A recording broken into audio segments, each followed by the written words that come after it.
Hi everyone, welcome back.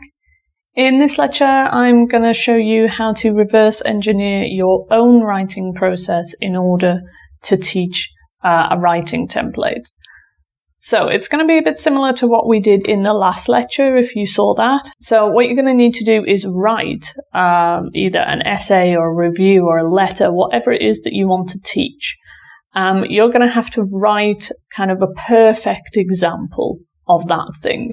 I mean, you can even copy it from a textbook or something if you wanted to. So you're going to write that on, again, a Google Doc or a Word doc, and then you're going to record the screen as you're doing it. If you're not sure how to record your screen, I do have a few video tutorials in my other course, the Google Suite for Online Teaching course. I'll link that below. And I'll also link a few of the video recording tools that I use as well in the final section of this course in your extra resources. So what you need to do is write a perfect example and record yourself as you're writing it and highlight the important things that you want to teach. So write it and then go and highlight, like you can see here in the example.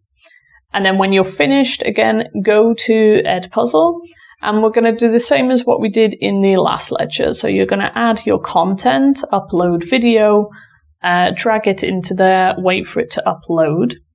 And then when you're done, go back to your content and go to the video that you've just uploaded. And then you're going to edit the video the same way that you did the last time. But this time, you're going to edit it with notes. So you can either edit it with notes or questions, but if it's the first time you've ever taught it, you can just write notes.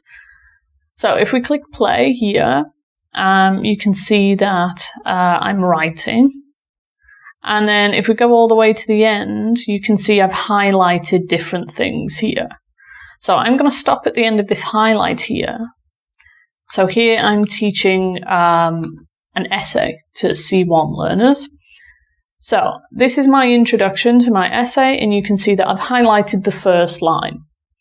So if my students don't know what to put in the essay, then I'll add a note here and just saying kind of first line of the essay, a general statement about the topic.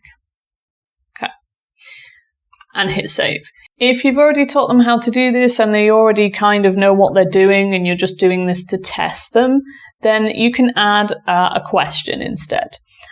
So if I just hit continue and then let's just pause there and then add an open-ended question, and you can just say, okay, what do you need to put in your essay, or what do you write in the first line of your essay?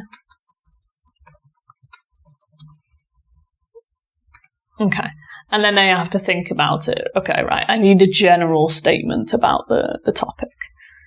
Okay, and then you continue there, so let's scrub along again. And you can see that I've highlighted something in green here. So we'll go back here to the green point. Okay, this is the second line. Okay, so again, add a note. So in the second line, you need to add an example, or you need to add something more specific about your question. Okay, so I'll add a note. Specific to your question. Okay, save.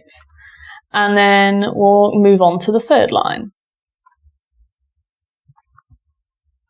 So there we go, we've highlighted blue, third line, and then I'll add another note. Okay, this essay will discuss or say what you will write about in your essay. And then you go through like that, telling them either explaining what they need to do or asking them what they need to do. And then again, when you're done, just hit finish. And then you can assign it to your Google Classroom, and they can watch that for homework, or if you're actually teaching it, they can watch it in an asynchronous lesson as well. And again, it just gets them thinking more about what they have to do rather than you just telling them what they have to do. So it's a bit more kind of critical thinking of how do I have to write this? And it's just a way for them to, again, kind of interact with something when you're not in the lesson. And remember, you can also put voiceovers on this as well. So if you do really want to explain what you're writing and what they need to put, you can put a voiceover and then add a question as well. So that's it. That's how I reverse my own writing process in order to teach a writing point to my students. So join me in the next lecture where I'm going to show you how you can get your students to work collaboratively to peer review their own writing. I'll see you there.